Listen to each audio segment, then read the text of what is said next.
Conversa agora na Mais TV, canal de vídeo do portal Mais PB, com o presidente nacional do INSS, Leonardo Gadelha, que está aqui conosco nos estúdios da Mais TV. Leonardo, o governo sinaliza aí por flexibilizações na reforma da Previdência. Você tem feito questão de dizer que o INSS não participa da concepção desta reforma, é o órgão que vai operacionalizá-la em caso de aprovação dos tópicos que estão em discussão no Congresso Nacional.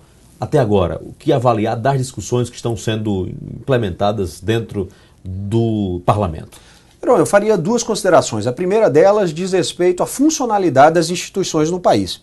Eu havia dito há algum tempo que o Congresso Nacional é o locus ideal para fazer esse tipo de discussão, porque ali estão os representantes eleitos pela população. É uma matéria das mais importantes, que mexe com a vida de praticamente todos os cidadãos brasileiros. Era óbvio e necessário que essa discussão, em algum momento, se desse dentro daquele ambiente institucional. E não por acaso houve uma evolução nessas propostas. Acho que está acontecendo uma convergência entre a necessidade de darmos sustentabilidade ao sistema, ou seja, garantir que ele continue existindo daqui a 10, 20 ou 30 anos, 2 ou 3 décadas, e, ao mesmo tempo, preservar um colchão de proteção social que foi construído ao longo de várias gerações de brasileiros. Como o Congresso Nacional soube ouvir e como a Presidência da República, o presidente Temer em particular, tem tido uma postura muito democrática, muito sensível nesse processo, acho que está sendo possível encontrar este ponto de equilíbrio. Está se falando nesse instante no Congresso Nacional de uma proposta que vai ao mesmo tempo garantir essa sustentabilidade, ou seja, permitir que o sistema continue a existir e proteja conquistas sociais que são, sob todos os pontos de vista, especialmente do ponto de vista moral, mais do que justificáveis. Penso que ganhamos todos. Ganha o ambiente institucional e ganha os brasileiros que viram seus direitos preservados. O INSS iniciou uma revisão de benefícios de longo prazo continuados. Qual a avaliação dessa primeira etapa? Heron, na semana passada, o INSS, eu tive a oportunidade de representar o INSS na reunião da CEMAP, que é a Câmara de Acompanhamento das Políticas Públicas. E o INSS, eu posso dizer, para Gaudi, para orgulho nosso, de todos que fazem a instituição, brilhou. 2 esforços concentrados geraram uma economia muito significativa. O primeiro deles é a revisão dos benefícios de longa duração, as aposentadorias por invalidez e os auxílios-doenças que estavam há mais de 2 anos sem passar por qualquer tipo de perícia médica. Só com uma pequena parte desse processo, nós já geramos uma economia de cerca de R$1,5 bilhão de reais. Outro esforço concentrado foi no seguro-defeso, que vinha sendo muito criticado justamente por ser extremamente permissivo e extremamente poroso.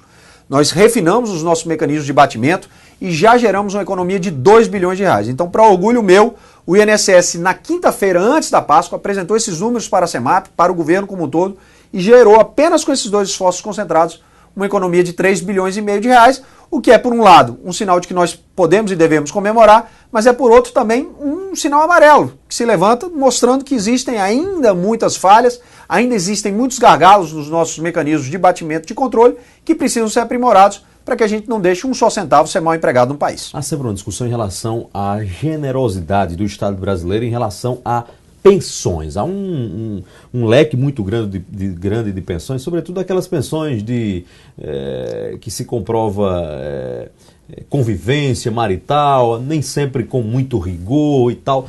Que olhar o INSS está tendo para esse tipo de problema que termina agravando o quadro financeiro da Previdência? Eu acho que você foi preciso na sua análise. Eu acho que há uma falha, algum tipo de lacuna na legislação a ponto de não deixar isso suficientemente claro.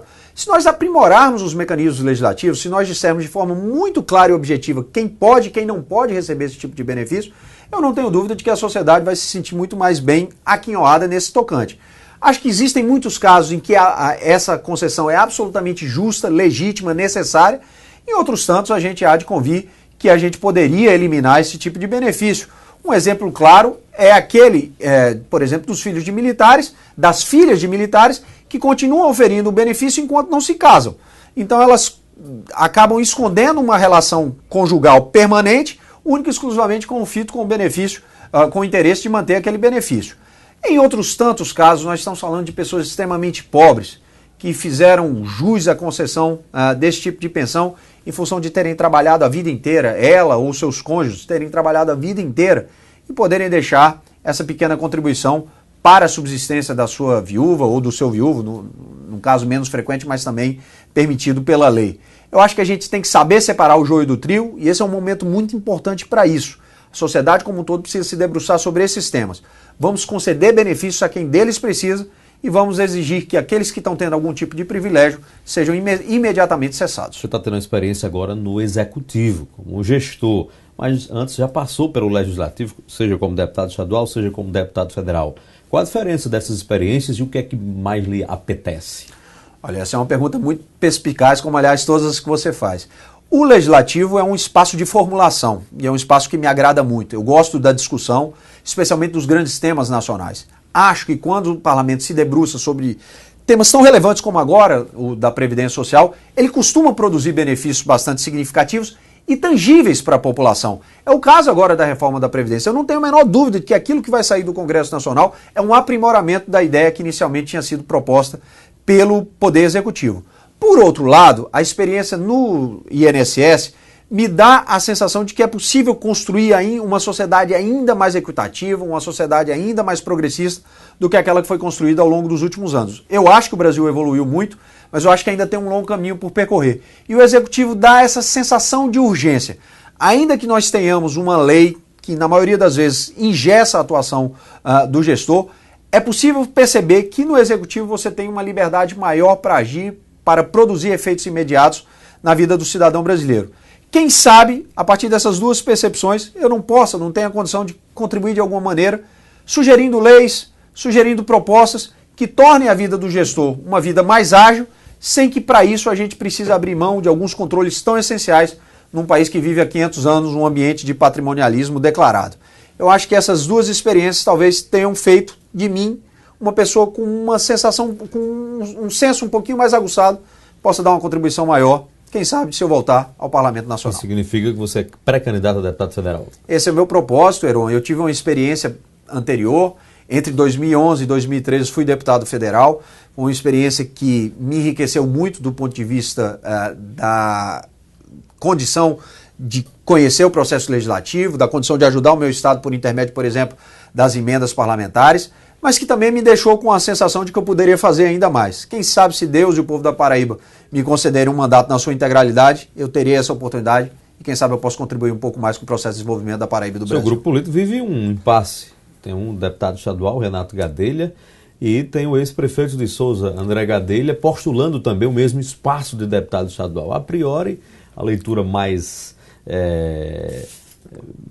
elementar indica que não cabe dois deputados estaduais assim com a mesma atuação na mesma cidade ali, região metropolitana de Souza, enfim. Como é que vocês vão definir e vão resolver esse choque de projetos? Eu acho que levando o diálogo à exaustão. São duas candidaturas absolutamente legítimas. Tanto Renato Gadelha quanto André já ocuparam esta cadeira na Casa de Epitácio Pessoa e o fizeram com muito brilhantismo. André, por 2 anos apenas, uma vez que se elegeu deputado estadual, mas naquele período muito curto chegou a ser líder da oposição, mostrando muita capacidade de arregimentação, muita capacidade de articulação. Com Renato Gadelha isso não foi diferente. Chegando à Casa de Epitácio Pessoa, foi logo indada a condição de líder da oposição e tem feito um trabalho brilhante. Portanto, as duas postulações são absolutamente legítimas, são 2 grandes homens públicos com bastante espírito público, com bastante vocação para o exercício da política e em especial para essa política de formulação, que é a política do parlamento. Aqui na Paraíba isso não é diferente. Eu acho que nós precisaremos resolver esse problema com muito diálogo. A grande vantagem é que se trata de 2 grandes amigos. São 2 pessoas que se querem bem, que gostam uma da outra, e quando nós temos isso, quando nenhuma das 2 partes quer brigar, a chance de nós construirmos um consenso é muito maior.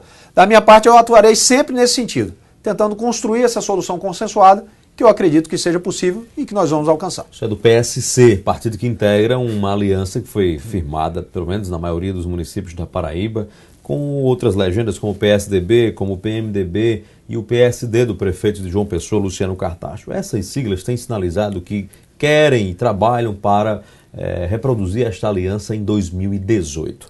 A pergunta que se faz não é nem se a aliança será mantida, Leonardo, é para que essa aliança precisa ser mantida? Que projeto essas forças apresentam à Paraíba que seja diferente do modelo que aí está tocado pelo governador Ricardo Coutinho e aliados?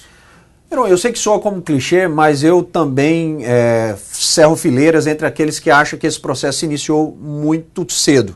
Acho que é necessário que nós dediquemos o ano de 2017 a trabalhar pelo nosso Estado. Ainda assim, eu não vou fugir do questionamento que você fez, não vou ficar sobre o muro. Acho que faz muito bem para a cultura democrática de qualquer cidade, de qualquer estado, de qualquer país, que nós tenhamos uma alternância de poder. Por mais bem intencionado que seja um gestor, ele acaba se acomodando depois de determinado período. E aqueles que se associam a ele, aqueles que compõem o governo, costumam incorrer no mesmo tipo de problema. Acho que essa alternância fará muito bem para o nosso Estado. E nós temos um grupo de forças políticas, como você bem citou, que está muito estimulado a fazer bem para o Estado da Paraíba, a trazer novos conceitos, a implementar novas visões de mundo, a trazer ideias diferentes, quer sejam gestadas aqui ou copiadas de outros lugares do Brasil e do planeta, para que a gente possa induzir o processo de desenvolvimento num ritmo mais acelerado aqui na Paraíba. Eu vejo como grande vantagem na troca de poder a possibilidade de você trazer outras ideias, de você colocar sobre a mesa conceitos novos. E acho que é isso que esse grupo de partidos que você acabou de citar, que esse grupo de partidos que você acabou de enumerar, tem a intenção de fazer. Mas acho que isso deve ser discutido apenas em 2018. Sei que soa como clichê, mas se é um clichê é porque ele é necessário.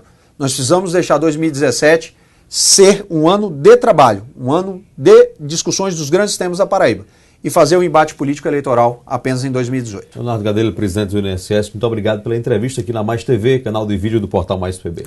Eu que agradeço por essa oportunidade, é sempre muito instigante participar de uma discussão com você, Aaron. Muito obrigado. A gente se encontra.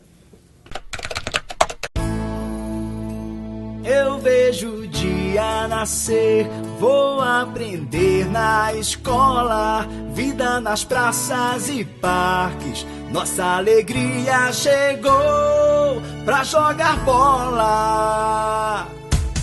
Vejo o menino brincar no bairro onde ele mora, vejo a cidade crescer nas novas ruas de agora. Cuidar da gente é preciso, independente da hora, seja menino ou senhor, jovem ou senhora. Vejo lugar pra morar, pra quem não tinha nenhum, vejo a cidade chegando pra cada um. Vejo o trabalho florar, feitos e bens da lagoa, um ano novo começa em João Pessoa. Em 2017, o trabalho continua, a cidade ganha. Prefeitura de João Pessoa.